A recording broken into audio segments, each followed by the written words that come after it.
Good morning or afternoon, depending on what part of the world you're in today.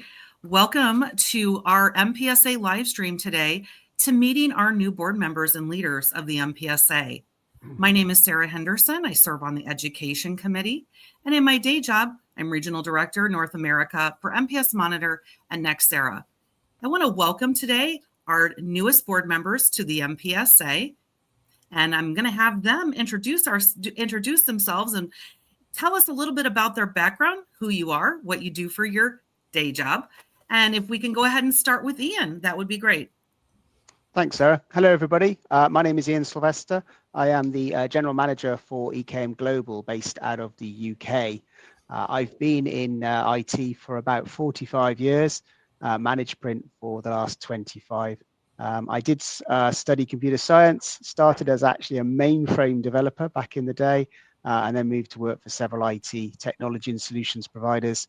Moved into managed print just before 2000, working for EKM Global and then a large independent MPS reseller, and then finally rejoined EKM about 8 years ago. So just a couple of years in the industry, Ian. Just a couple of years, yeah. I remember punch cards on mainframes, so I'm that old. No, wonderful. It makes me feel young then. Thank you. Kevin DeYoung, welcome back to the board of directors of the MPSA, and it'd be great to hear an update on, a little bit about what your background, to reintroduce yourself to the members. Hi, Sarah. It's great to be here. Yes, I am Kevin DeYoung. Gosh, Ian, thanks for going back in your career because I started in this industry in 1983 selling fax machines down the street, and did 2 fast growth startups, 2 Inc. 500 companies, worked for a public company. 10 years ago, I was president of the MPSA and have served on the board before. I love the industry. I love the managed print services solution. I'm so happy to be back and working with the board and all the various things that the MPSA does. Yes, I've been in the industry a while. It's great to be here, and thank you. And Kevin, can you share with everybody where, your location, since we've got Ian from the UK? Oh, yeah, I'm sorry. I got so excited to be here. I really didn't tell you what I'm doing right now. But I'm the general manager of QualPath, headquartered out of Florida. Also, I work on special projects with a great organization by the name of AD Solutions, headquartered out of Orlando. Thank you so much, Kevin. Florida. Yep. In the United States. Perfect. Anthony Del Grosso, can you tell us a little bit about you and what keeps you busy at your day job? Sure. Good morning, good afternoon, everyone. It's unbelievable to be here. Couldn't be more excited about the opportunity today. And so my name is Anthony Del Grosso. I'm the Regional Vice President and General Manager for Milner. I oversee our Florida operation and lead our expansion through our growth expansion throughout the Northeast, New York, New Jersey, etc. I've been in the industry. I just hit my 20-year mark, so super excited about that. This was supposed to be a short stint for me, 2 years, and then I was going to go sell a medical device like everybody else at the time. But once I got toner in my blood, it was impossible to get out, and it's been a really great run for me, and I'm down here with the Milner team, and we're doing a lot of really great things. Day to day for me, I spend a lot of time with the sales team, a lot of time in front of clients, and making sure we're really driving growth throughout the entire organization. Our customers and our people are our most important asset, right? And we just want to make sure we're setting them up for success. So that's a little bit about who I am. And again, thanks for the opportunity, and really excited to be here. Thank you. And not last but not least of our newest board members, Dominic Pontrelli. Well, good morning, Sarah. It's great to see you, and it's great to be with the new board members. Like Anthony has stated, very, very excited to have the opportunity to serve on the board. And similar to Ian and to Kevin, I started with the 3M company in 1980 selling coated paper copiers. And so we started in a world of 3x5 cards. That was our CRM, right? And so fast forward, I'm currently the president of telemarketing, and I have served our independent dealer channel now in year 11, and really focused on data marketing, CRM marketing, and a go-to-market process. What I've done is leveraged the previous 34 years from 3M to Harris 3M to Lanier to Ricoh, and taken those best practices and those learnings and now applying those to the dealer channel.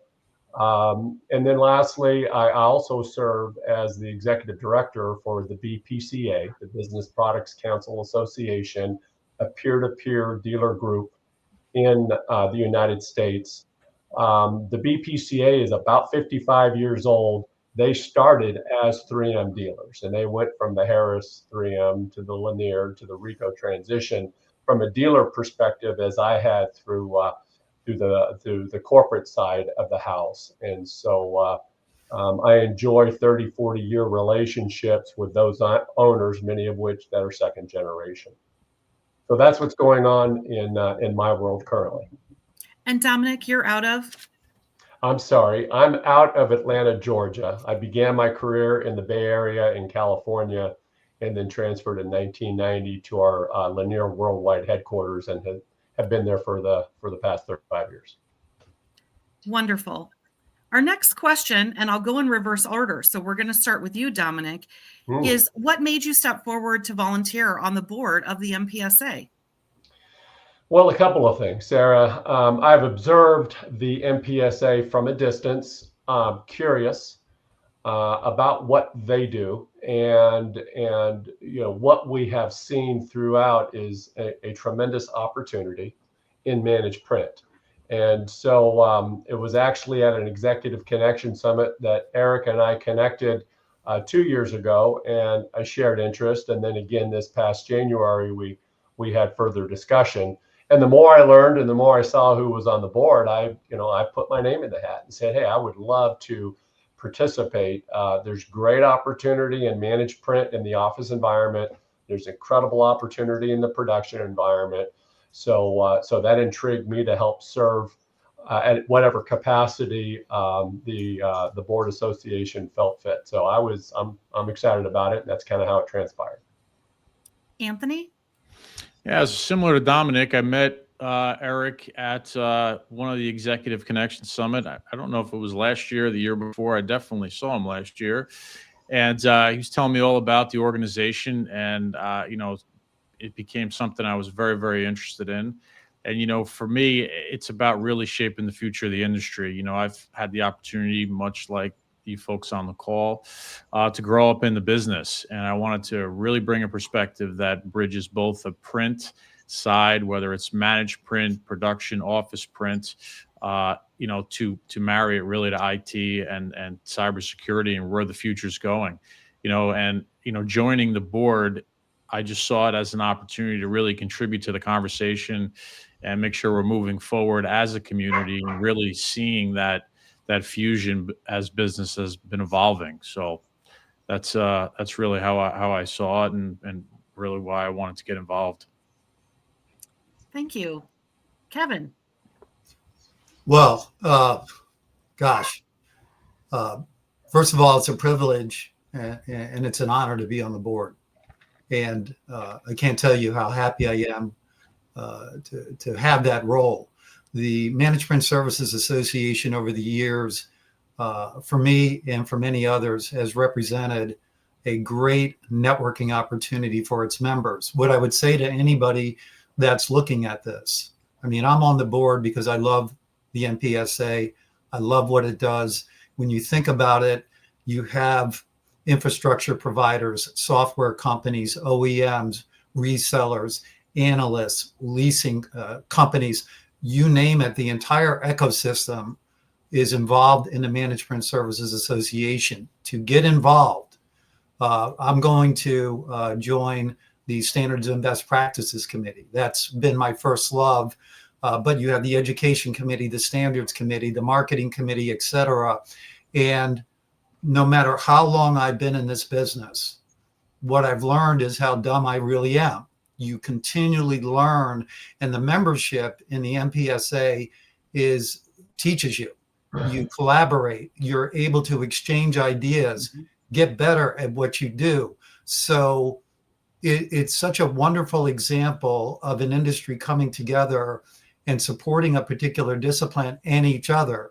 Anybody watching this, I would say, okay, you're not a board member, get involved, get on a committee, start collaborating, start networking, get better at what you do. You'll make a lot of friends. I'm just happy to be here and getting involved. And I could go on and on, but that's why I chose to be a member of the board and also to get involved in the committees that the MPSA has.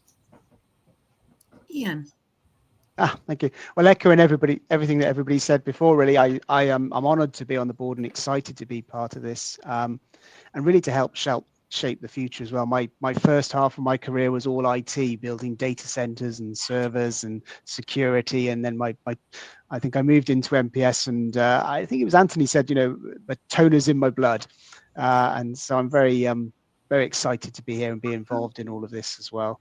Help grow the community as well. I see a fantastic community across the US, particularly, and really try and grow that community across the world. Get more people everywhere involved in the MPSA, and just help grow there and share good and best practices across the globe. Thank you, Ian. I'm going to skip around a little bit, so we're not going in the same order on this question. I'm going to start with Anthony on what do you want to achieve, or how would you like to impact the board as a board member? What do you uniquely bring to the table? I could probably answer that question with what I think, because I think it's exciting when we have dealers stepping forward, because the voice of the dealer is very, very important in the MPSA. But I would you like to share what you're most interested in, or how you'd like to make an impact on the board? Yeah, of course, and thank you, Sarah. My focus really is, around relevance and awareness. I feel like we have such an unbelievable industry, and there's so many vehicles in which you could learn and continue to grow and evolve as a company, as a business professional. And, the more I learn about it and the different facets of it, the more impactful it's becoming to help shape who I am as a leader and just becoming better and really honing my craft. I want the MPSA to really remain a trusted voice for best practices, while also shining the spotlight on other parts of the business that, in my mind, if you don't look at and you don't evolve together, such as IT, cyber, and really managed services as a package as a whole, then you're going to become relevant, right? And that's really what, in my mind, this is the MPSA can bring to the table. It's, helping dealers really understand print in a different window, helping our clients see us as a strategic partner, as opposed to just somebody else selling a product or a widget or a service. I just think that there's so many things that we could do as board members that drive that impact and awareness that, to me, that's sky's the limit with it. And that's really how I see it. Ian? I think for me, the impact I want to make is to grow the community across the globe.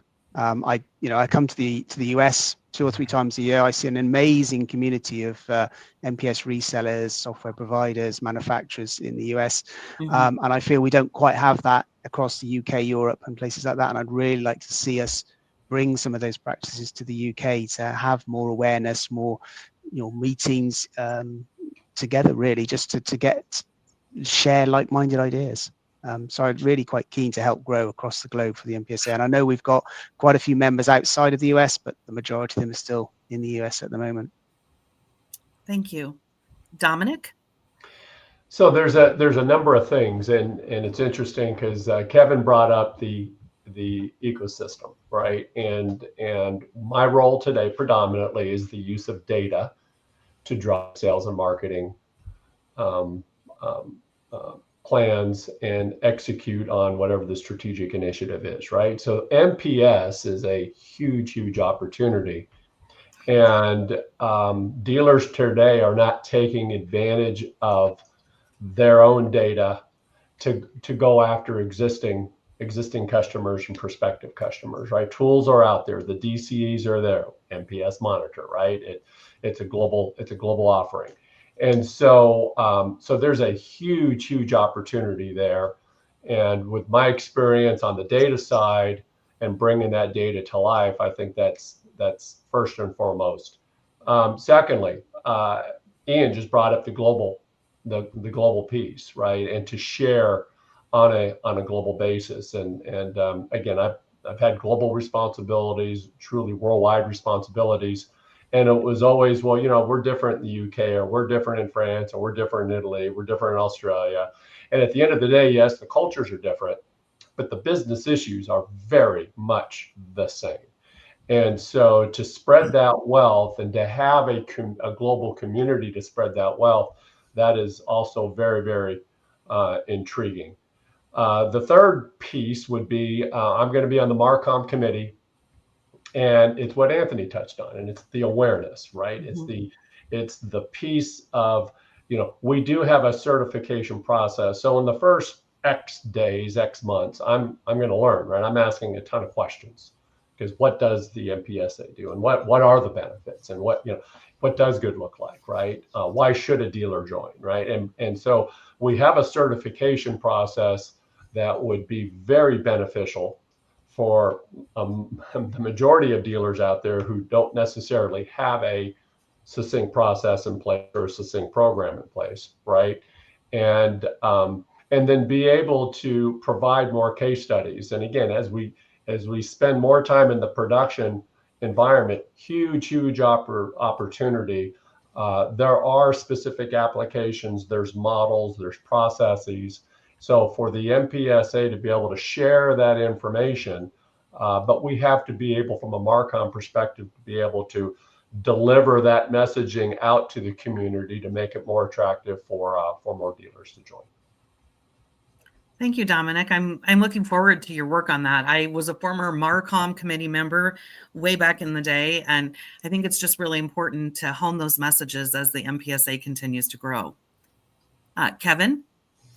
Yeah, so, like Anthony, I'm in the dealer community, and historically being in the MPSA, the collaboration with other entities in the ecosystem was quite an eye-opener to me. And I think that the contribution I made before in talking to, analysts, OEMs, infrastructure providers, et cetera, helped them a lot from a dealer's point of view.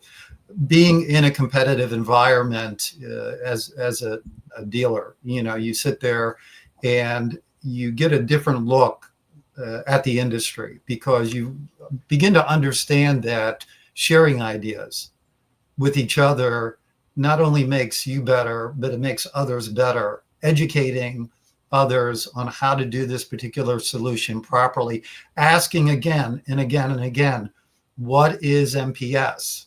I think, 10 years ago, we were asking that question. And I keep always coming back to the M in MPS, the managed part of it. I think that we need to continually take a look at what it actually is and how it serves not only the members in the ecosystem, or how they could do it better, but also how it serves the end users that would take advantage of this particular solution.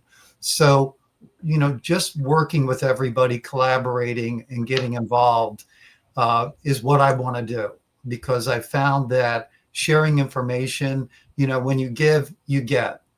And so sharing what I know, hearing what others is really, what my goal is. And then just fostering that educationally across these various ecosystems and the people that would take advantage of their membership here. So I'm going to boomerang this question and come right back to you, Kevin. So where do you see the industry heading? And it may dovetail off of your answer of, why you're involved and why you're on the board, but where do you see the industry heading, or what trends are you most looking at? What knowledge, what's got your eye as you look towards 2026?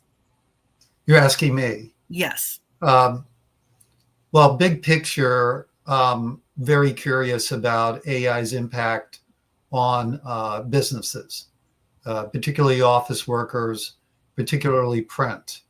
beginning to see the proliferation of AI within the architecture of printers and MFPs. What does that really do? How does that benefit the end user?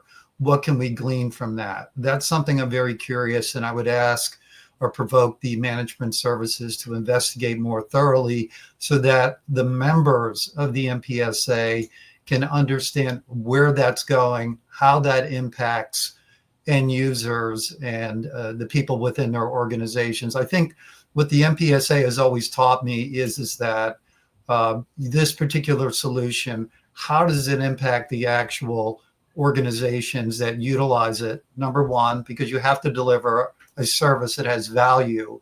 But AI is of greatest interest to me right now. For resellers, I think it's really important and to understand that you see prints going down, yet so many resellers to this day have not taken advantage of managed print services. It's still one of those areas where end users are spending a ton of money. They lack tremendous efficiencies, but resellers still have to learn the particular sales cycle and all of the back office aspects of it in order to deliver a great solution, certainly profit from it, and certainly have their end users profit from it. So, I still think a big piece of this solution is educating the various ecosystem, the ecosystem involved in this, resellers and the other infrastructure providers, on what this actually is. It's a big question. I mean, I could just ramble for the next 2 hours, but I hope that helped.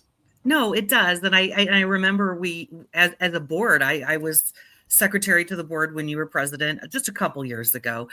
We talked a lot about focusing on that managed piece. Okay. Everything we're managing may not as necessarily be print, but how do we tie that in? And I think, Anthony, you touched on that as well. So I'll throw the question back to you on, where do you see the industry going? What are the trends that you're watching as you look towards 2026? Yeah, so a couple things there, right? So look, the industry is evolving, it's ever evolving. And I think print is always going to be there, right? Everybody was going paperless back in 05 when I started in the business, right? And it's all still here, and everybody, it's changed, it's looked different, but the reality of it is there's always going to be paper in the world, right? But I think, when you really dive into it, we're more of the information management business at this point, right? It's evolving into that. Print will always have a place. It's still important. But the real growth and where I see opportunity is blending print with IT, cloud security, AI. If you're not getting at least an understanding of it right now, you're going to be left in the dust. And the way I see it is the companies that bring it all together in a service first model are going to be the ones that thrive. And, I see tremendous opportunity throughout the dealer channel in that piece, right? If they're willing to grow, they're willing to evolve, you can capture a lot of market share very rapidly, because a lot of people are still closed off and closed-minded to it. So, I think the industry will always be there. It's going to look different. Your offering is going to have to shift, and you're just going to have better conversations with the client. The buyer is significantly more educated than they used to be. They have access to way more data. I think a lot of sales folks and companies just need to be better. And it's about taking care of the client. It's about service, and it's about being very, very forward thinking in your offering. So that's where I see the industry going. I did want to go back to something that Kevin mentioned earlier. He talked about sharing information and learning from each other. If you think about all the great companies in this business that have really evolved and thrived, you think about, I grew up at Global. I worked for Car Business Systems, and, we would have these meetings and everybody would come together, and we learned so much, and that best practice sharing was incredible. And, just the way that we did it, everybody grew, everybody got better. And, you could say the same thing for the icons and the linears and all that. And, this is a great platform in which to do so, where you could share best practices and you could grow collectively. So Kevin, I really thought that was great, your comments there.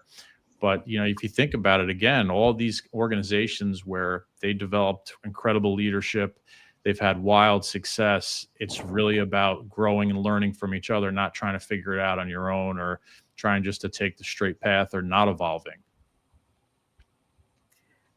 Ian, where do you see the industry going? And what trends are you watching as we go into 2026? I think obviously we're watching the AI quite carefully. We're starting to use it a lot internally, and you know, I think as everybody said, AI is going to be super important. And if you're not looking at AI, then you should be. Absolutely. I'm also still seeing, you know, quite a lot of consolidation of the reseller community and third parties around all the people we talk to around the globe as well. And also a lot of resellers moving into alternative revenue streams, you know, looking at other things, moving into wide format, label printing, telecoms and things like that. Also, I think going back to the managed print, people are starting to look at how to effectively deliver more cost-effective managed print. We're seeing a lot of automation.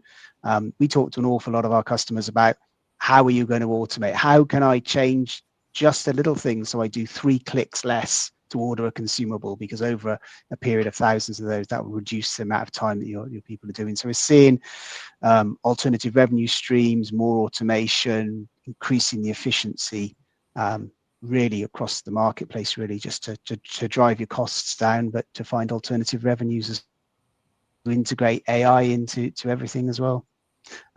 Strangely, I'm seeing locally, we're seeing quite a lot of resurgence of TCO analysis. We used to do an awful lot of this back in the early 2000s. We used to go out, we used to audit, we used to come up with TCO reports. And I'm seeing a resurgence in that. I'm seeing an awful lot of our community of dealers that we talk to around the globe starting to do that, going out, talking about TCO, continuous replenishment, optimization of fleets and things like that. And it's quite interesting. Used to do that 25 years ago, and now it's coming back. You're speaking my language. I felt like for years I was the queen of TCO back in the day. Yeah, walk around with all your bits of paper and labels. Yeah, and I'm seeing pull the config page, right? Yeah, and I think it's, you know, you're probably talking 4th or 5th generation restructuring of print fleets for that optimization and consolidation. People have seemed to not do it for quite a few years, and now they're thinking, well, how many A3 do I need? You know, do I push it to a print room? You know, what if I use a label printer? And they're doing a lot more of that thinking, and then putting that into a managed print service as well to reduce the costs, increase the optimization and efficiency. Thank you, Ian. Dominic, where do you see the industry going, and what trends are you watching as we go into 2020? It seems ridiculous. We're already at the end of September, right? But I can say, hey, you know, going into Q4 here, what are you watching as we go into as we start to plan for Q1 and next year? Well, what's interesting is, you know, we didn't sit here and map out each other's answers and all of that, right? We just kind of came on 10 minutes beforehand and we're moving forward, right?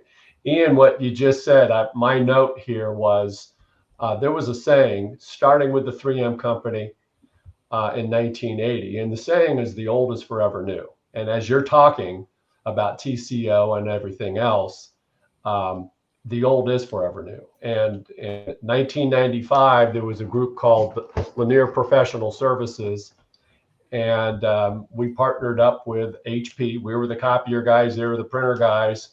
We did a thing called facilities management and fleet management, right? And we went into DuPont, you know, a long time 3M account, and you know, we managed their portfolio, their copiers and their printers on a global basis, right? And so the reasons DuPont moved forward with us are the same reasons that customers move forward, because of cost and lack of management. And now we get into security and other types of things more so than maybe we did previously, right? So the old is forever new. Our 3M national manager, Ed Morgan, he liked rentals. And he said they're like radishes. They just keep coming up, right? So when you have an annuity base, it's safer. You kind of can predict better. And then what the industry did was said, well, you know what? We don't want the rental. We want to put it in a lease because I want that immediate hardware hit. And we'll live on the annuity, right? We'll live on the annuity. And so the annuity is starting to decline. right? As office print from MFPs begin to decline, right? And so the industry pushed back on a subscription model. They said, we don't want that. Well, guess what? Cloud-based seat licenses and what we call MRR, right, is our new annuity stream.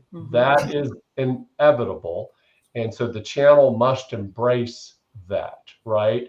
And so there still is an annuity opportunity through managed print services, right? So let's bulk up our annuity through MPS and through production. Let's embrace subscription services, right? And that's another form of an annuity through MRR.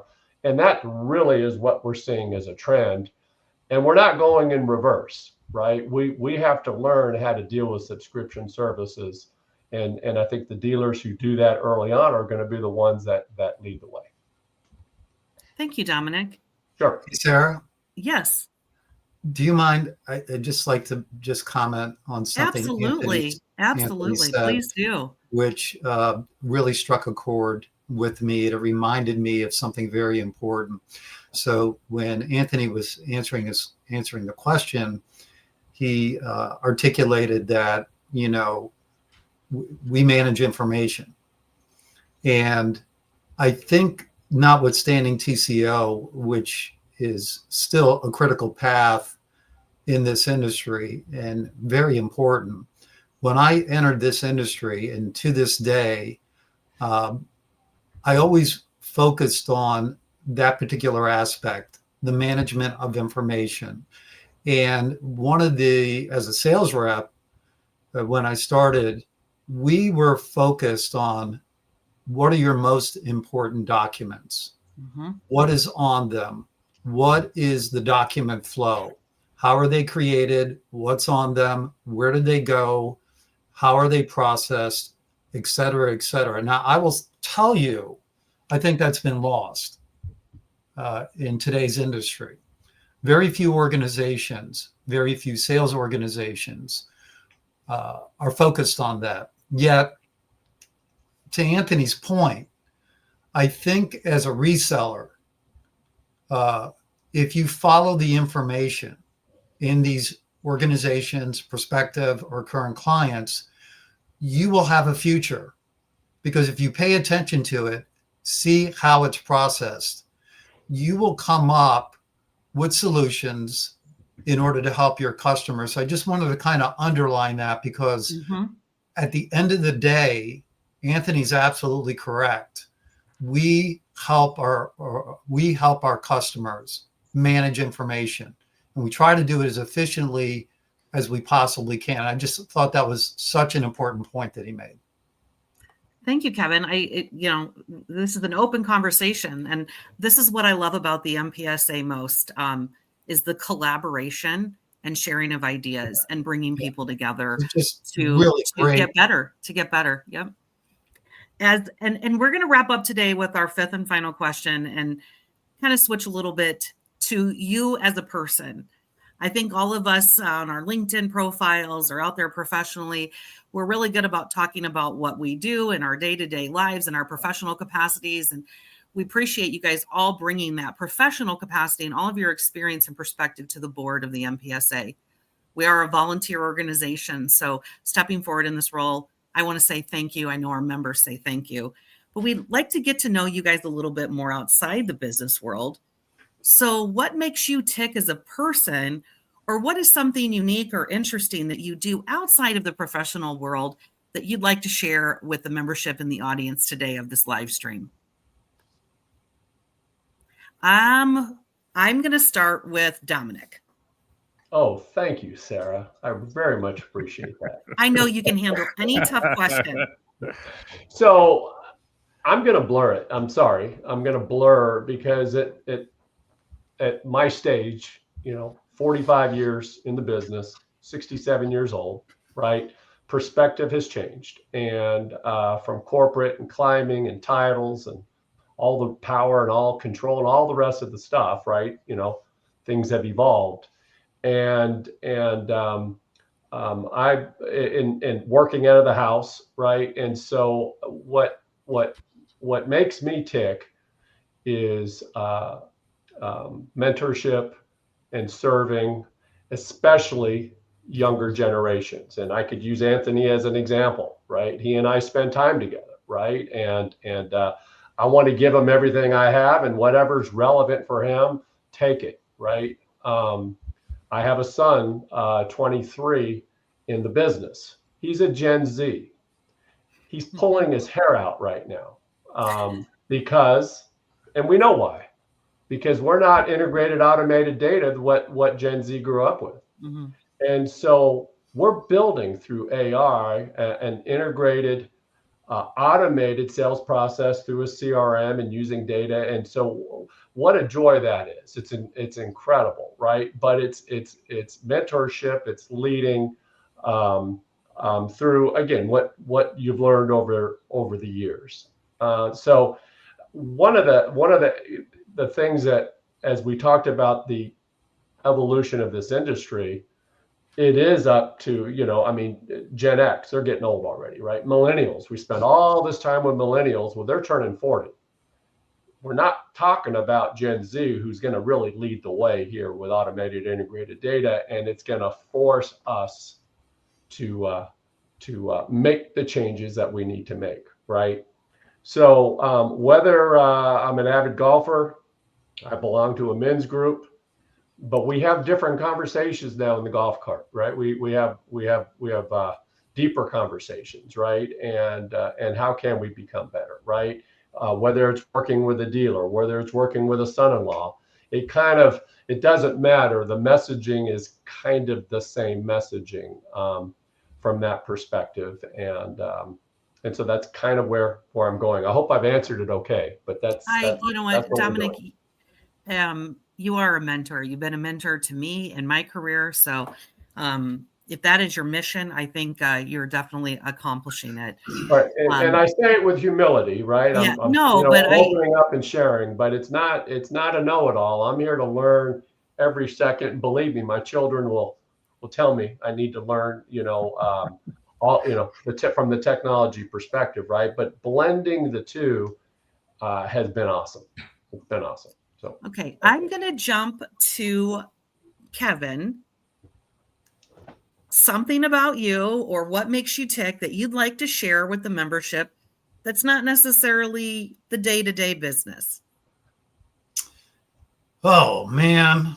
Can you just go to the next guy? No. Sure. It's like we're at a restaurant. No, I'm not ready to order.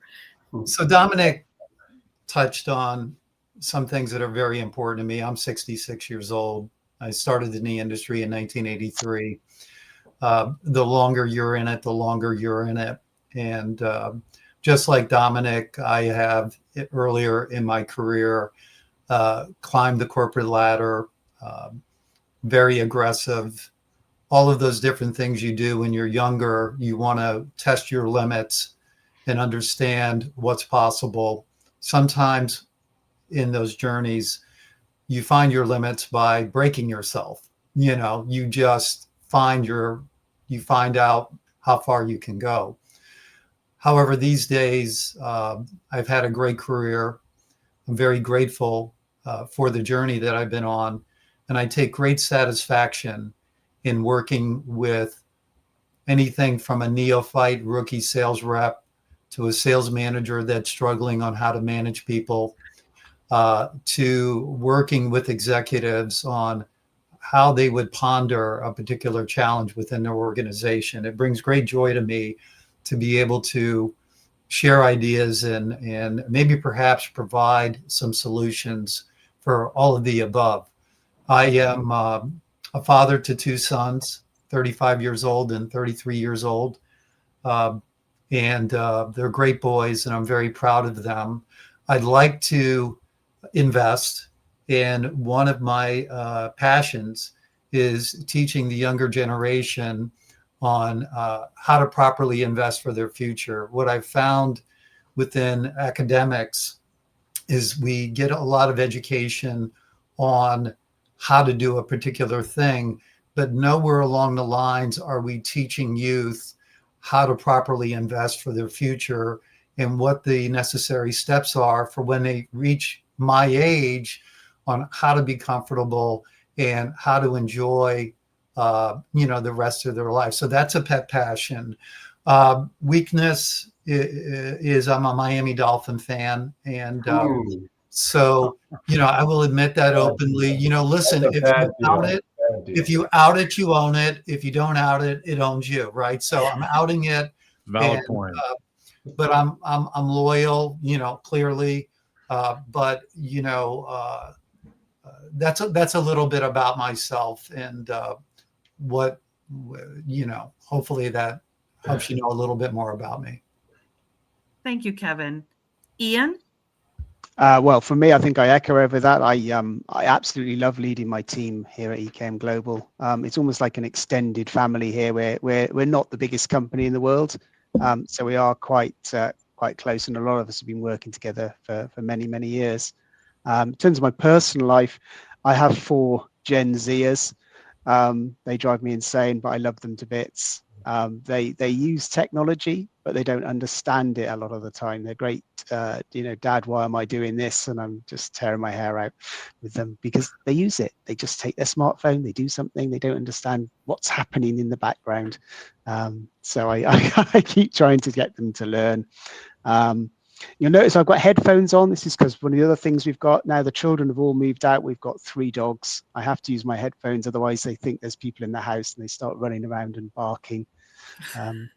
So that's why I also do a lot of walking. I have to walk my dogs quite heavily. Apart from that, I'm an unashamedly a geek. I play a lot of video games. I've been playing video games since the 80s. I build and collect a lot of Lego. And I also volunteer a lot in the community. We have I live in a small Victorian town, or old Victorian town in the UK, has one of the oldest piers in the world, and we have volunteers and we look after the pier and the community, and go out and collect rubbish and things like that. So I do all of that as well. That's me. It sounds like you don't like to sit still very often, unless it's a video game. I mostly chase the dogs around the house, I think. Ian, what is your favorite video game? Right now, I don't know if anybody plays it. I'm playing a thing called Destiny. Okay. I am not a gamer myself, but just curious. There might be some other MPSA members looking for people to team up with, or if you play live. And then we're going to ping me a LinkedIn. Okay, perfect. Anthony, what makes you tick? What's something about you outside of work? And I think all of us are pretty A-type and very dedicated to our work. So a lot of our identity is work, but what are the things outside of work that you might want to share with the membership today to get to know you a little bit better? Yeah, sure. So, Kevin, listen, man, I'm not much better than you, but except I'm a New York Giants fan. So we're not really doing too great at all.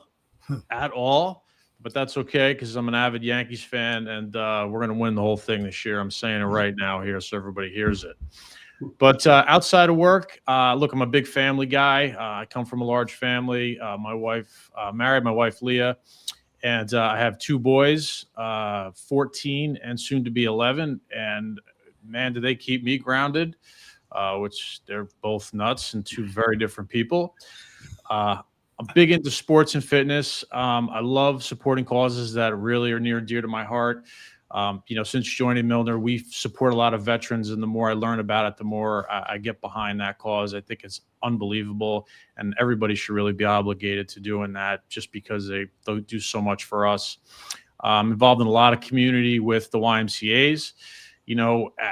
If you were to say, hey, what really drives me, similar to what everybody's really said, help mentoring and bringing newer folks along, seeing them have success. I'm a big competitor. I'm sure like everybody on here, Sarah, as you mentioned, everybody is really type A. But, just being part of something bigger than myself and really taking all of that stuff, knowledge, information to the next level, I just want to close with this one thing. At the end of the day, this business or any business, the industry, it's about people. We're truly in the people business. I'm a firm believer if we take care of our people will take care of ourselves, the customers, the business, and really get us to that next level. If we invest in our people, our clients, the community, the technology and all the other stuff will take care of itself. That's what drives me. That's where I see tremendous opportunity. And, I'm super excited to be a part of the group. Everybody on here has been fantastic in welcoming me, but that's a little bit about who I am, and I hope that answers your question. Well, it actually is the education committee that worked together as the question. So I would like to thank the education committee members that I work with, Mitch Philby, Eric Crump, who's the president of the board, Bob Palmer, and I'm going to forget a couple of people, but if you are watching today and you're a member of the MPSA, please join a committee. When you get plugged in, connecting with more people, learning, mentoring just extends itself beyond the content that we provide. And then if you're not yet a member of the MPSA, check us out at yourmpsa.org and learn how some of the, not only the live streams we do, educational content we put out, but also check out MPS Certified. It's a wonderful certification program that just drives those standards and best practices that make everybody a little bit better. So I want to thank so much Ian, Kevin, Anthony, and Dominic today for sharing about yourself, but also stepping forward and volunteering to drive our organization forward into the future. With that, I want to thank you all and want to thank those that attended and those watching the replay. Please stay plugged in, please stay involved, and join the MPSA if you're not yet a member. Thank you. Thanks, Sarah. Thank you, Sarah. Have a good day. Thanks, Thank you. Sarah. Thanks, everybody. Bye-bye.